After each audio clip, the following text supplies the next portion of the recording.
Goofy, it's good to see you, buddy. You know, every time I tell myself that I'm good with bootlegs for now, CT just has to come nibble at my wallet. CT Toys have once again returned to show us how it's done, and I will be the judge of whether or not this figure is worth your hard-earned $20. Presentation in the box is actually good. It wasn't banana shaped like the last two CT figures I got, and it looks like for the most part, CT is sticking with that minimalist packaging they picked up from SH Figuarts. But let's not waste time in the box, and let's get right into the figure. Painting and sculpting is, okay, let me give you the good news and the bad news. Good news is that since this is a Mafex clone, the sculpt rocks. Bad news is that this paint job doesn't. These paint applications are a bit of a mess.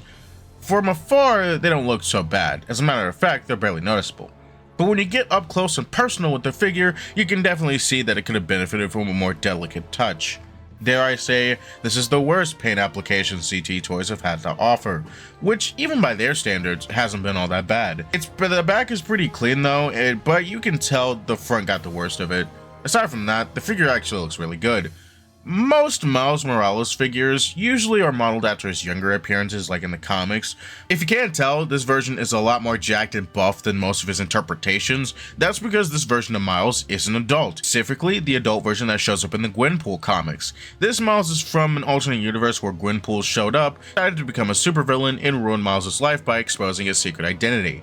And might I say, I actually like this design for Miles. I only see him as an adult a handful of times in the comics, and I definitely believe this is the best one design-wise. I really wish we saw more of him like this. And this figure really does feel like a blast to play around with. He doesn't feel cheap in the slightest. And before I get into his articulation, let's get into his accessories. He comes with the essentials: fists, wall-crawling hands, relaxed hands, curled posing hands, thwipping hands, grabbing hands, and an unmasked mask. And once again, he comes with standard Mafex magnetic accessories that work amazingly. He also comes with an assortment of heads. Along with his neutral face, he comes with this angry squid eye. He comes with this unmasked head. Very cleanly painted, and it directly references how he looked in that aforementioned Gwenpool comic. I think my only complaint is that I wish his hair was textured instead of being flat and smooth. Love the stone cold stern expression. This Miles ain't fucking around. He also comes with an assortment of web effect parts for shooting and swinging, but the most noticeable accessory that's missing is the one web line where it has a loop at the bottom. And it was specifically made so you could recreate this dope ass resting pose where Miles is confronting Gwenpool. I wonder why that one got left out. I mean, I guess the only web accessory I have already that fits the bill is...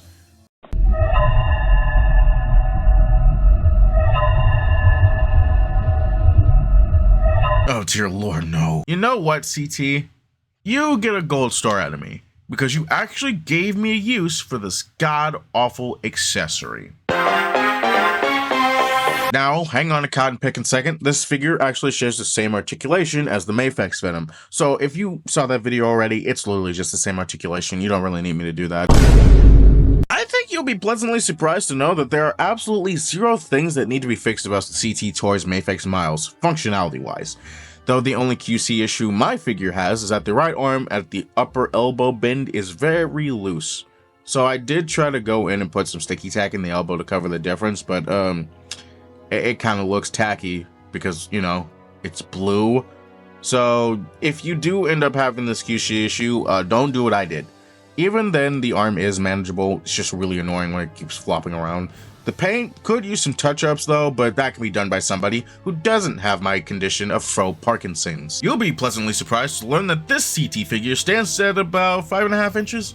Undoubtedly smaller than the original, but here he is next to Marvel Legends Friendly Neighborhood Spider-Man, Reveltech Judy Hopps, my original Mafex KO Spider-Man, the first bootleg that I ever reviewed on this channel, funny enough. My last review, the KO not Mafex but Maf Venom, the official Mafex reissue Venom. Yes, I actually decided to get my hands on both figures, and holy shit, these look nearly identical. Sentinel Toys Spider-Verse Miles Morales, SH Figuarts Friendly Neighborhood Spider-Man, and finally, my ArachnidYouth custom figure and my in-progress custom of Spider Rogal.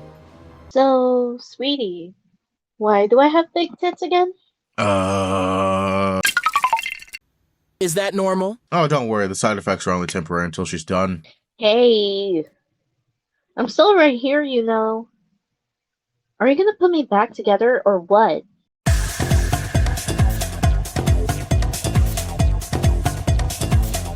8 out of 10. CT once again blows it out of the park with this comic Miles. And what's crazy is that this figure is actually pretty old. 2019 old. I don't think Mafex is ever going to plan on reissuing Miles, so the only other way to get him before was, I swear to God, some of you niggas don't deserve the right to food. Well, what's also really cool is that he has the same upgrades as the recent reissues with the whole soft pelvis deal. So back in my Venom KO review, I had assumed that all Mafex figures had the soft crotch piece, only for somebody in my comments to point out that this is something they only started doing recently.